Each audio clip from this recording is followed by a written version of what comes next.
past the hour of 9 on the AM side, and it is the 7th day in the month of February 2024. This is a political show where we get to talk about politics and current affairs. And as you well know, I'm here with my own boss, is sitting right beside me. My name is Udwag Daniel. Don't boss anything. My name is Ihanacho Prince, and I'm glad to have you join us this morning on the Eagles Outlook. Today on Eagles Outlook, so yesterday, the National Emergency, the Presidential Emergency Committee on Food, had a meeting at the Presidential Villa. The meeting was chaired by the Chief of Staff to the President, Honorable Femi Gbajabiamila. And in that meeting, you also had the likes of the Minister of Agriculture, the Minister of Finance, and others there. Well, at the end of the meeting, the Minister of Information came out to say, look, this whole living standards of living or cost of living crisis, it's just some elements who are trying to take advantage of the situation to make it difficult for the President Tinubu administration, and also happen it to make life difficult for other Nigerians. But some Nigerians will say, look, this is not the case. Nigerians are going through a hard time, and across the country it's happening. People are showing and expressing that their displeasure regarding the difficulties that they're facing after the one question that I asked is, why did it have to take a protest in Kano and Niger State before this emergency committee that was instituted in June, also July last year, when President Tinubu inaugurated that committee, declared a state of emergency on food insecurity. Well, after that time, we didn't hear anything about this committee and the meetings that they've held. But as soon as the protests erupted, they found a way to meet even before the president arrived the country. All right, it means that some people may not have been doing their job.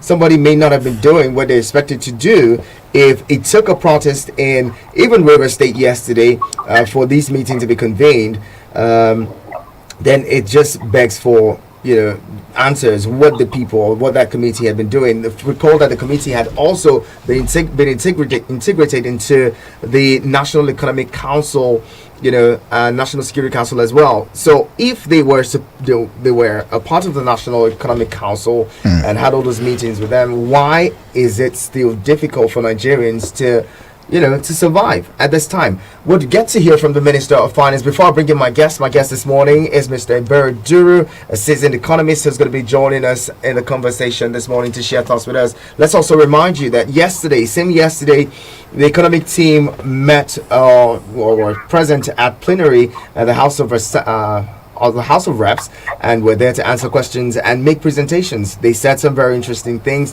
We'll let you in on those things in a bit. Stay here. Let's hear from the Minister of Finance, from the Minister of Information, rather. That's right.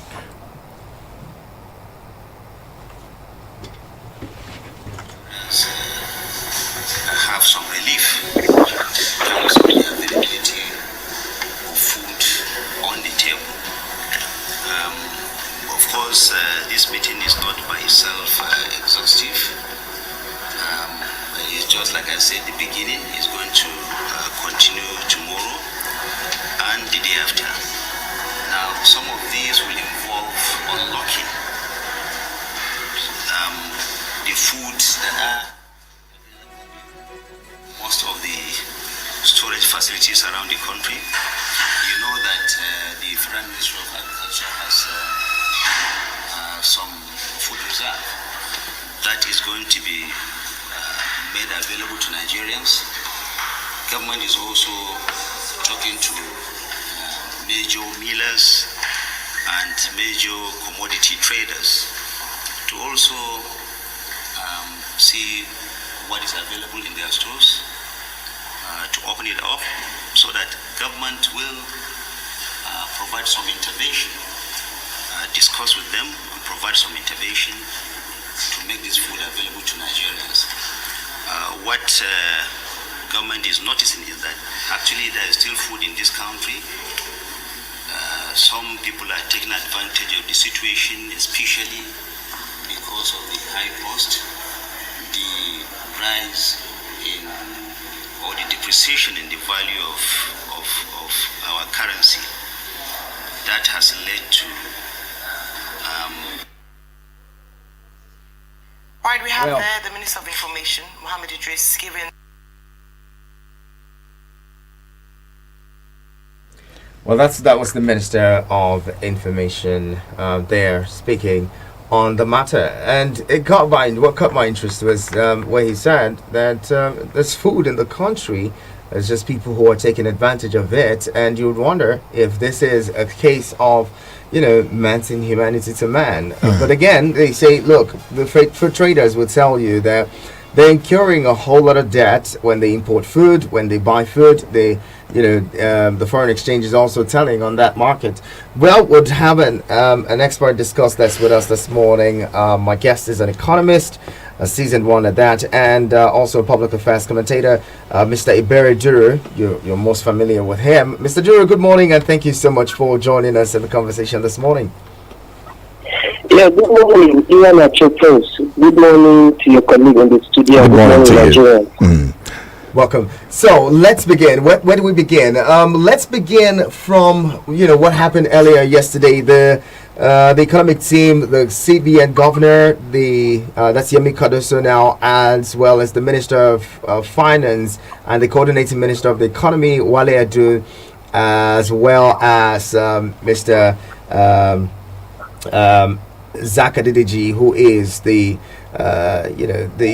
chairman of the FIRS, joining in that meeting or the plenary to share thoughts with or make presentations to the House of Representatives on the economy. First off, the CBN governor at that plenary had said that the cost of the forex pressure that we're experiencing is as a result of the desire to study abroad, the desire to embark on medical tourism, which has cost the country about $50 billion in 10 years.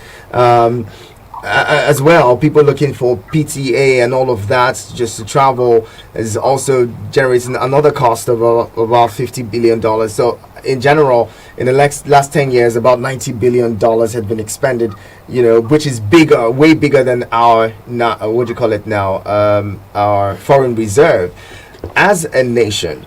Now, some people have faulted him for blaming Nigerians and blaming the forex crisis on people traveling to get better education and get good health care. They say, look, if the facilities in Nigeria cannot provide quality health care for Nigerians, then they have every right to sell the dollar to travel abroad. What do you make of this situation with the Naira free fall? Since this administration came into office, they floated the Naira or the dollar, and we've seen a sharp fall in the Naira. Currently selling at about even yesterday weakened again in the official market, even after selling $500+ billion from the commercial banks. You're one of those who have been in the system for quite a while. How can you help us understand what's going on? And do you think that these policies by the CBN and the federal government are going to pay off? Because they say Nigerians should hold on a bit, it's going to pay off shortly or soon. And the question on my mind is, how soon will this pay off? One thing that caught my interest was when he mentioned, that by fourth quarter of 2024, things were going to get better. Fourth quarter, it means that Nigerians would have to deal with this forex crisis till the end of 2024. Okay, Prince, you see, it's unfortunate each time we come on air, we almost say the same thing over and over again, and somehow the people in power get their media people to come counter everything we say, call it prophets of doom who don't see anything good in the government and all that. You recall one of our conversations, I'll take you back, last year, immediately the president took office and he said fuel subsidy is gone. I remember I had a conversation with you and I mentioned about how that is going to be having a multiplier effect on the domestic market. So because cost of transportation is going to skyrocket, and automatically every average businessman out there will incorporate that cost. We call it apportionment or allocation in economics or accounting to a particular unit of either that good they are selling or the service they are rendering. And when you do such apportionment, what happens? Price increases, of course, right? That is the inflation we are talking about. When people speak inflation, it's looking like big grammar. It's nothing big. That is the inflation we are talking about. Everybody is making adjustment, price adjustment, with respect to the new reality of a hike in cost of transportation. That's number one. I'm talking about the economy because you spoke about leave that of the era. It beats my imagination. 3 top government functionaries, please. I know I'm on radio, but I need to say it. And why I say it beats my imagination is I'm being careful with my choice of words. It beats my imagination that 3 top government functionaries appeared before people who are expected to be learned. I'm not talking about going to law school, but at least who are supposed to have some form of education, right? To understand when somebody is telling you facts and when somebody is just beating around the bush with you, right? These people sit down in the midst of cameras that were streaming this things to the entire world, and they were just speaking without addressing the issues on ground. And I am a bit embittered by it, Prince. Number one, the CBN governor came up and all he spent his time reading from his papers were numbers we already knew. Between 2010, 2020, we already knew these numbers. He spent time talking about these numbers. That's number one. The Minister for Information came up, did the same thing. The FIRS man came up, did the same thing. Only saying that, you see, they are not going to increase personal income tax, they are going to widen tax nets. But you didn't speak about the empiricals. What kind of tax nets are you widening? What are you looking at? The DBN governor came up and said they are putting measures in place and Nigerians are going to receive it. But you didn't realize the empiricals. There is something about selling your idea to be nothing was said about it. And the House of Rep members who were seated there were just looking. Nobody asked those very vital questions. You know that what everybody collected their sitting allowance and they left. And Nigerians are back to where we are. How can you say that the pressure we are having on the Naira is as a result of people going out to seek good quality education, people going out to seek for medical tourism? If that is the case, why are our top government functionaries going out on medical tourism? The president just came back yesterday from a 2-week personal visit, according to what they said. And of course, unconfirmed the media reports say that he went out for personal medical checkups. If you know you don't have that facility in your house and it is actually draining your pocket, because this thing, people look at Nigeria and they see Nigeria like a phantom entity. Look at a man who is living in his house with his family. If there is no food at all, you have to go and buy. And for every time you go out to buy, money is leaving your pocket. The question is, what are you doing? What is generate more money into your pocket? If there is nothing for you to generate money into your pocket, then there becomes an issue of starvation inside the house. Your wife will be starving, your children will be starving, your children cannot go to school, they cannot do anything. That is exactly the picture of Nigeria. We are not producing anything that we want to sell out there. We are not producing anything that, apart from all that we export, which today is our major source of income. What again are we producing? I was looking at number one, we are not producing anything, we are exporting. Number two, the excessive borrowing of the immediate past government. Remember that the former Minister for Finance Every single time she comes up, I think if she appeared on media 100 times, at least 70% out of that 100 times, she's talking to you about what they are going to borrow and where they want to put the money. Not telling us what we are producing from. Just go back and look at all, I've forgotten that her name, I think Aisha also. Go and look at every time that she spoke. This one is not here. Just go and look at every time she addressed the media. The excessive borrowing, we have to pay. If a man is not producing enough and he has to pay the debt he owes, of course there is pressure on his family. That is what is happening. Okay. That's another thing. The other one is we are not producing our own food anymore. The production capacity of Nigeria, the capacity of Nigeria to generate its own food has significantly declined. Why? Because a particular group of people have been going from one village to the other, sacking farmers from their village, killing and maiming people. Who again is producing? Everybody who is supposed to be producing and living in IDP camps here and there. And we have to now fall back to importing. Again, dipping hand in our pockets when we have limited resources to go and import food that we eat. Why will the Naira not continue to suffer decline? Mr. Ebere,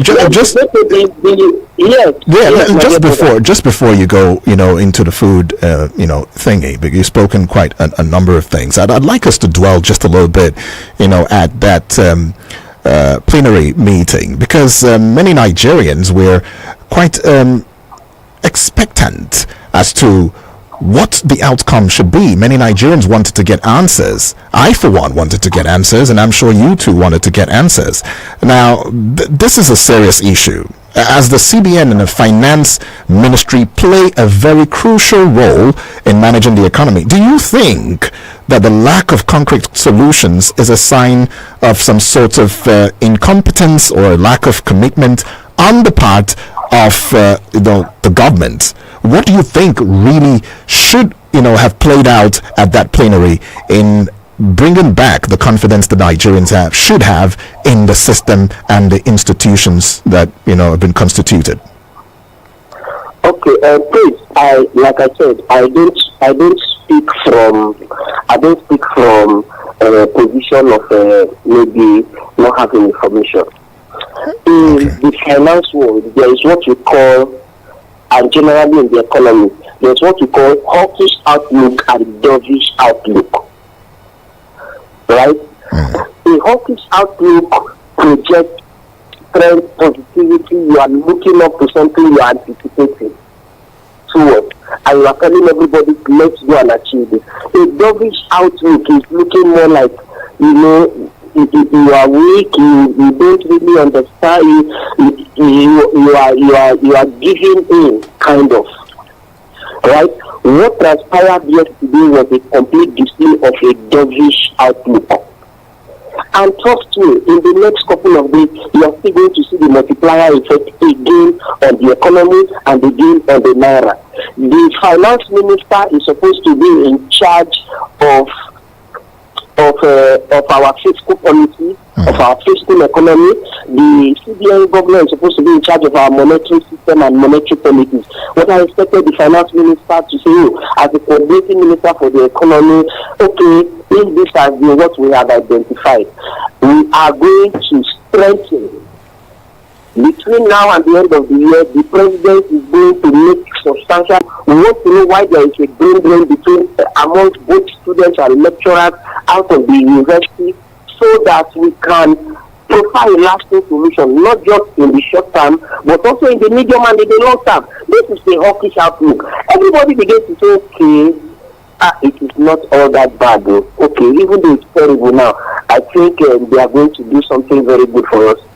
Right? And then you expect the CBN governor to say, okay, you see the round tripping and the racketeering that is going on in the parallel market and the rest. We are going to put measure A, measure B, measure C, measure D in place to stop it, because once dollar is to see, before it gets to the end user who actually wants to use that money for the real sector of the economy, about 9 persons have actually collected something, thereby inflating even further the value, that the end user is supposed to buy this currency or is supposed to transact this currency with. We are going to do these things to arrest this. I expect the Minister for Finance to say we are going back to partner with the Ministry for Agriculture back in the days of Akinwumi Adesina. See how we can make fertilizer available directly to the farmers. We're also going to partner with security agencies. The president is looking at this to see how they can rid our forest of all these people who are marauding people, lives and properties and taking over villages and not doing anything with it other than just having their cow feasting on barren land. Okay. These are the issues. When you mention these issues, people will say, yes, we are all in this together, and our leaders are showing us the beacon.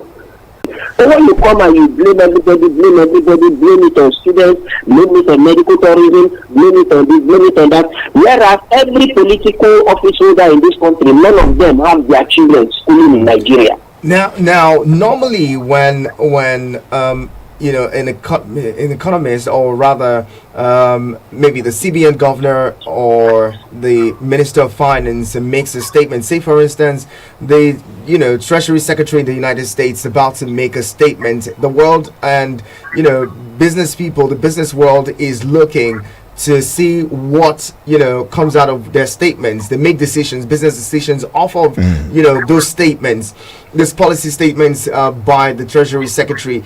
Do you think that the statements yesterday by the CBN governor and that of the Minister of Finance was going to boost the confidence of investors? We've been talking about wooing investors into the country. Do you think that their statements yesterday will boost the confidence of investors? Recall that 2 days ago the CBN governor, Yemi Cardoso, had a sit down with journalists and talking about the economy and saying that the policies and reforms by the CBN has somewhat boosted the confidence of investors, and they're coming, that these investors were coming. What are your expectations out of the next MPC meeting? This is going to, I think it's going to be the first MPC meeting since the CBN governor took over. What are your expectations from that meeting? All other MPC meetings that we have, that's the Monetary Policy Committee meetings that we've had, we've seen an increment in the monetary policy rates. Do you think that this next meeting, or what are your expectations of the next MPC meeting? Prince, you have asked two questions. Absolutely. The first one is investors, and the second one is MPC.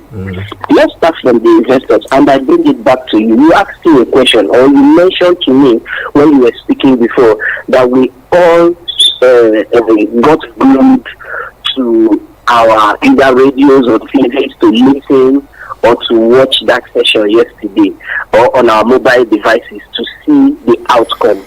I want to ask you as a person, were you satisfied or were you disappointed? Don't answer the question because you are a media man. I don't want them to come after your radio station. But me as an investor, myself as a regular everyday investor, I was disappointed. Right? And I know, Prince, you were also disappointed because even though you won't say it, it is showing in your countenance. I can feel it from your voice, because if you were excited about what happened yesterday, the frequency with which your voice will be talking to me will be higher. The excitement in your out the production will be better. Your countenance will say it all. Right? I'm just giving my own psychological analysis and inference of what you feel about it. Now imagine an average everyday investor. If an everyday investor comes to your market or to your office and they are looking at you as a CEO, all you are mentioning to them immediately they go to your office are the problems your office is encountering. You have not spent even half a second to talk to them about the solution you are preferring in empirical terms. Do you think that man will bring his money to put in your company? No, I'm thinking investor will do that. And if it happens like that in the secular world, who tells you it doesn't happen in government? Jerome Powell, the governor of the U.S. Treasury, cannot wake up to want to speak and the whole world will not stand still. I mean, let us separate politics from real sector policies. What happened yesterday was complete politics, and it was a disappointment to say the least. No investor will listen to what happened yesterday and want to invest in Nigeria. That is the truth. Let's say it the way it is and not it. I'm an economist, and when I look at economic indices and parameters, when I listen to statements by institutions, because who spoke let's not make this. If we are mentioning Cardoso, if we are mentioning or Ademeji and the likes of it, these are institutions because they are representing institutions of government. All right, That is it. Then the second question you asked about the MPC. Well, in a regular time, as inflation is climbing, what the Monetary Policy Committee team of any country does is to increase interest rates. The essence of increasing interest rates is to slow down the rate of borrowing and the rate of spending, so that at least if there is no much pursuit for goods and services, what happens is price slows down a little bit and then inflation decreases a little. But in the case of Nigeria, it is not so, because we are not a productive country. As soon as we increase interest rates, everything in the market increases again. This has happened over time. So that is the situation we find ourselves. We come back to being a productive nation. What does it cost us to be productive? All right, just hold that thought there. We're going to talk some more about productivity and even the food crisis that the World Bank has predicted. We're going to be talking about that in a bit. Stay with us. The conversation continues. 102.3 FM, Abuja, here to stay.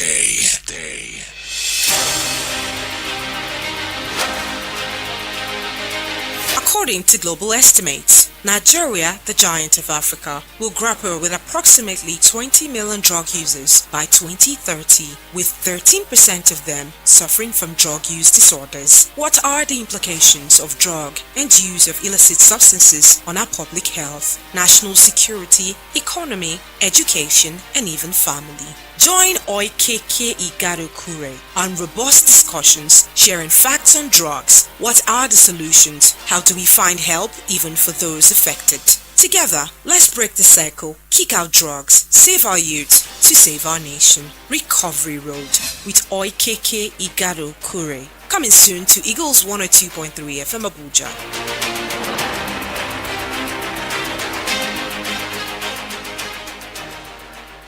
Eagles 102.3 makes good radio.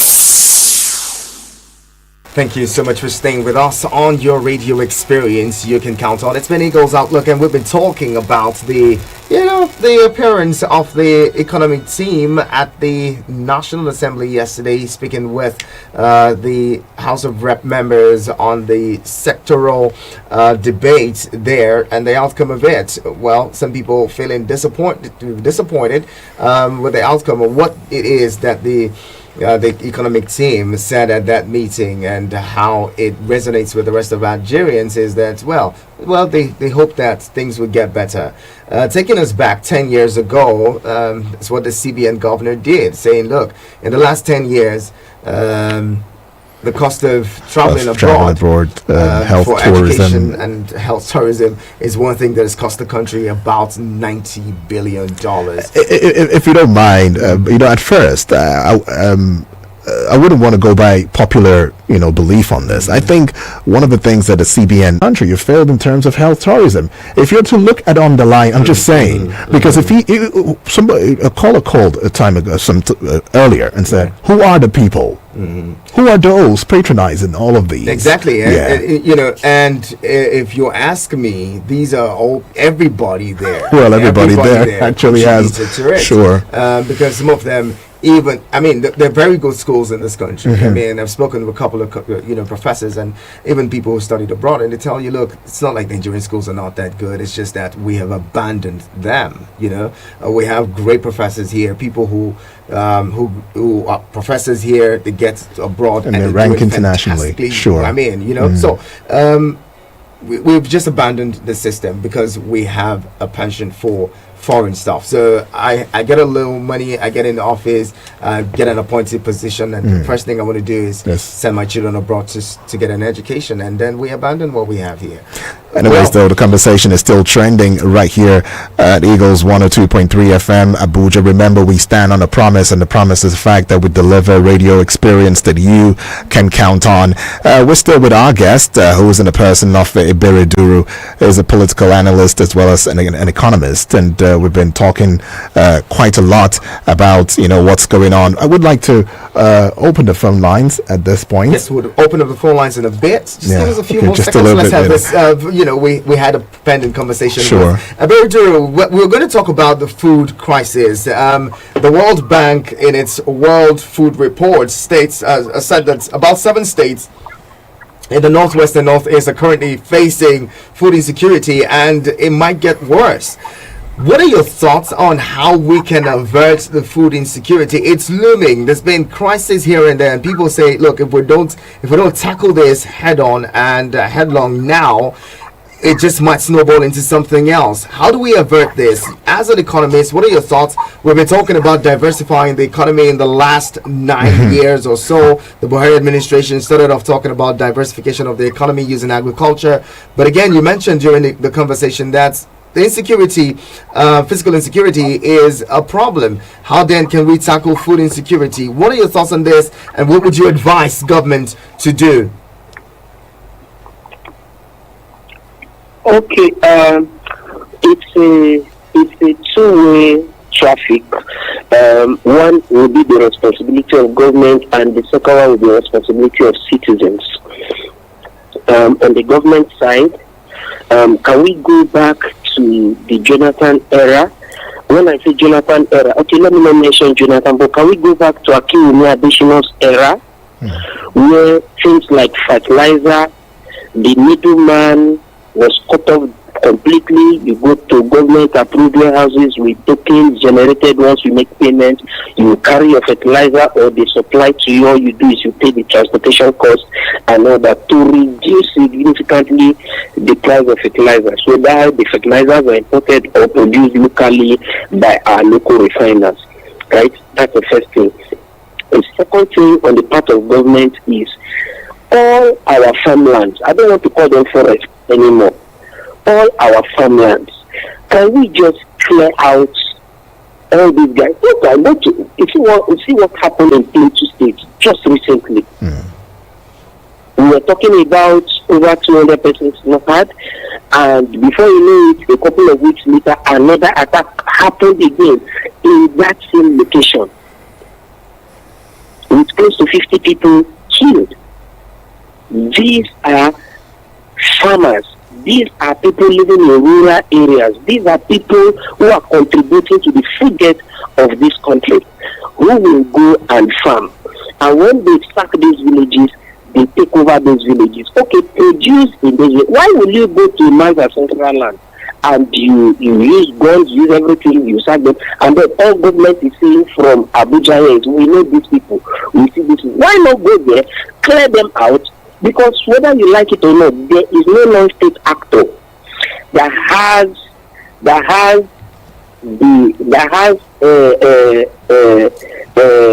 the capacity to unleash violence more than the state. When I say the capacity to unleash violence, it means if you say you want to trouble the state can use all its apparatus to make sure that they suppress you. Except in a situation where the state becomes complicit, then these things go on. So if you can clear out that situation, get people back into their ancestral land to continue farming, this will continue. And because this commercial aspect of our farming system is being affected seriously, we've not even started. What we are scratching is the surface of food crisis in Nigeria. That's the first one. Okay. The second one is the responsibility of citizens. Please, if you come to my house now, I'm building some small farming things around me for subsistence agriculture. A small fish pond, mobile fish pond is here. Small farm is here. Small vegetable farm is here.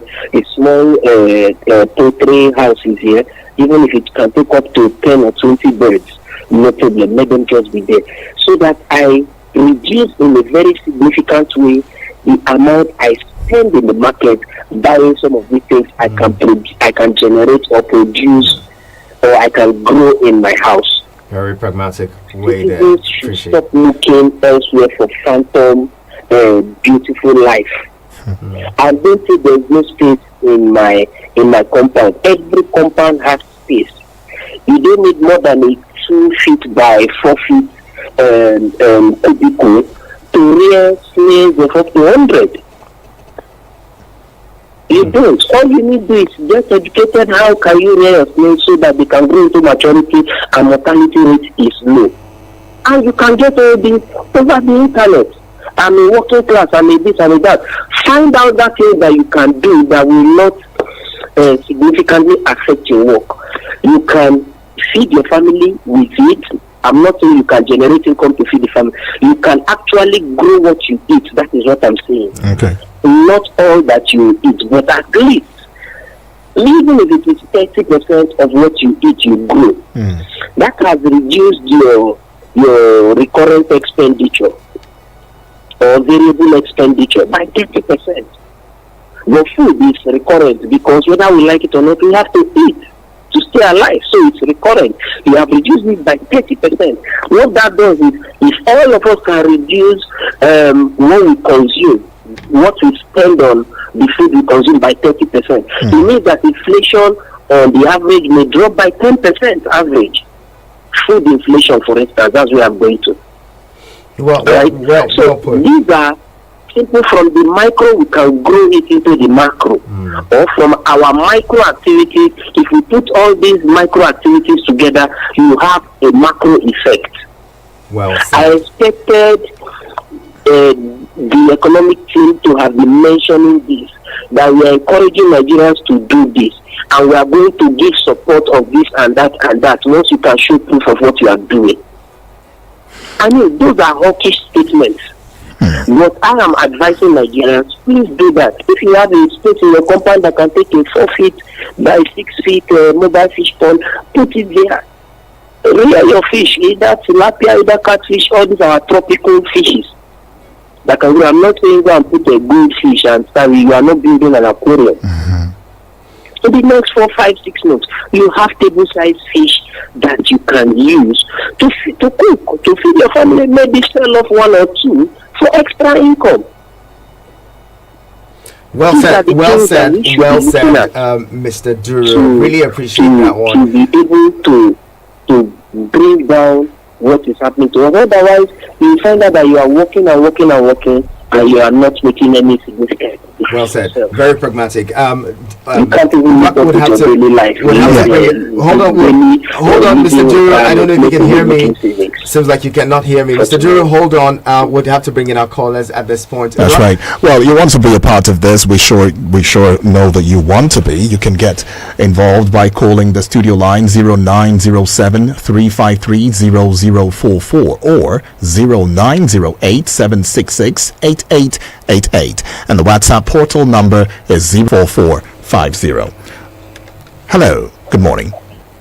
Good morning. Good morning to you. What's your name? Where are you calling from? God bless you. You are doing a great job there. It's a combination of ideas. You are blessing us. Thank you. The Lord will continue to bless this Moses Dino. Yeah, I think this session has been a voice to the government in most ideas that every individual gives, which I believe that is a blessing to the entire government. It really, they want an idea for a good governor. What are we doing? The challenge that brought us to this mess we are going through today is insecurity. Corruption. These are two factors. If these two factors can The foreigners can no more come. And what we have cannot even be enough to sustain the masses. Look at the population of at about 200 and something million.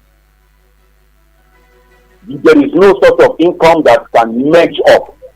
Look at the unemployment that fool the society. It's okay. Let's go to agriculture. I want to thank God for the life of Doreen Obasanjo. He encouraged agriculture. Even there are exports of cassava, which brought income to this country. But today, you know that many of our farmers, they can't go to farm again because of insecurity. If the issue of security is not dealt with, massively what we are experiencing today will still continue. Do you know that people are living from the village to the urban area? Some of Okadas are Islam. I say, why are you doing Okada? He said, I am a great farmer in Zamfara, in Sokoto, but we can no more farm. So we find ourselves down to Abuja here to find an end living. Most of the farmers, you see them here. Right. These people are farmers that constantly. I asked one man, I said, but what we are doing now, will you help you to feed the family? And that family say, oh my God. He said, what he will get from his farm is enough. That can even buy how many bags. But now they cannot go. All right, thank you Mr. Moses, so much. thank you very much for sharing that. Thank you so much for sharing. We'll take yet another call. Hello, good morning. Good morning, and good morning, Plum. Yeah, good morning to you. Morning, Elder. The other guy just speak about the Plum. God will bless you people. All right, For the amen. school boys. God bless you people. My name is Danoja. All right. Let's hear your thoughts. We have suggested to government in many ways, but government can't listen to us. My own suggestion now, I'm telling Nigeria, let us go back to our land and take over our land. Go back to your place and mobilize your youth. Let them take over the land from those people occupying your land. And then you inside town will support them with any means where they want. Because if you continue crying to government, they are not ready to fight those people out. They are not ready to fight those people out. Some of them, they are part of the government. Some of them, they are supporting these people. If you know the story, somebody will go to somebody's place, kill them, and take over the land. And they will have government in power. They will not take any action. So I'm calling Nigeria, anybody where you hear voice of Danoja, go home, mobilize your people, so they take over the land. And then all what your youth need. Give them support to protect your land for you. Very simple thing. If you know the truth, if you continue talking, government can never listen to us. And they're about to fish short. Yes, about to fish short here you are talking about. The fish now, the food of fish now. If you go to market, buy fish or buy that fish with that food for 2 months, it pass the price of that fish. Everything is can't do it now. Okay. Because of course of the disease. Thank you very much. The earlier the better. Thank you so much. Thank you very much. Appreciate. Mr. Drury, let's come back to you now. Some of the concerns raised by our callers, we'll put that forward. But again, let's talk about the food reserves. The Minister of Information has revealed to us that they are going to unlock the food reserves and also get into engage with traders to see how they can open up their stores and what they have to sell to Nigerians at cheaper rates. Do you think that this is quite an attainable move, that this is going to work? Okay, you are a journalist, right? You are a media person. I want you to help me out with this. Maybe in our next conversation, I'll ask for the answer. Where exactly do we have a food reserve in this country? Because when you hear we are opening up our strategic food reserve, I have tried my best to find out where do we have these strategic food reserves in the country, these silos, these government-owned silos and banks and the rest of them in the country, and what quantity of grains or other root products are there. I am still struggling to find out which and which. So when somebody says we are opening up a strategic food reserve, do you know why I ask this question? Is You know, when you ask this question, I'm just going to take it. Let's talk about this for a bit. Many people have asked this question, and I recall that in 2020, some food reserves or strategic food reserves were vandalized, and some of them, there's a map here I'm looking at, and it shows some of the food reserves across the country. But again, if we start to reel out this locations, we just might cause trouble. That's right. You know, so yes, but again, that's why I think you're a media person. That's number one. Number two, I asked the second question: what quantity of food are in these reserves? that's where the problem is. We don't know. Some of these warehouses we know across the country. We knew what happened during the EndSARS and the multiplier effect, the after effect of the EndSARS, where food were stored in some warehouses across the country. We know this. The main question I ask is, what quantity of food? I have money. How much is in your pocket? Oh, okay. Right? What quantity of food? When food reserves are open, to what effect is it going to cushion what we are facing now? That's the pertinent question I'm asking. The location, yes. What quantity of food do we have? And the last caller that said price of fish feeds in the market is even higher than the fish itself. He is not totally wrong. But that also calls to mind that when I spend ABC to rear my fish and I want to sell in the market, I'm going to add what is called markup. Because I'm going to consider how much it costs me to grow my fish. It comes down to what we started with, which is what? Inflation. Right. But as it stands now, okay. Go ahead. As it stands, So if the current cost of feed now is higher than an average table size fish, according to what he said, it means that in the next 3 to 4 months, when the current juveniles will be growing into table size, we shouldn't expect that the price of fish should remain the same. We should be expecting a further increment in the price of fish, because these fish farmers will have to factor in the cost of producing each fish. So, Mr. Ebere, let me take you to very quickly to the fact the Presidential Food Committee that was set up to address the rising cost of living. Some of the things that they outlined, on the 3 subheadings. One of such will be the fact that the committee called for increased investment in agriculture, including irrigation, mechanization, and improved access to credit, to reduce food prices, such as increasing competition in the food industry and reducing import duties on food items. The third thing is the fact that the committee has outlined measures to ensure food security, such as setting up a national food reserves, establishing an early warning system for food shortages, and also improving food distribution. Now, while these proposals are very important to you, do you think that these challenges are insurmountable? No, they are not. It really takes willpower and listening ears to achieve. It does not in any way at all. The first one, which is increasing investment in agriculture, I mentioned going back to the additional era, removing the middleman effect of fertilizer alone is a substantial investment you have made without spending 1 naira. Okay. That is one. The other one of farming mechanization and all that, we've been learning that from my days in primary school, when they taught us what is a tractor, what is a this. Up until today, tractor is a big deal in the Nigerian agricultural sector. A tractor, where when those who have been fortunate to travel outside, tractors, if you own a tractor, maybe 1 tractor as a farmer, you are seen as a subsistence farmer. Right. But in Nigeria, from my primary school, when we have to use pencil to draw a tractor, it is still a big deal up until today. Wow. So if we keep, it doesn't make any sense at all. Increasing competition, reducing import duty cost on food items, I agree to this. And lifting the ban on importation of rice, I agree to this. Things like this. Improving distribution networks, I also agree to this.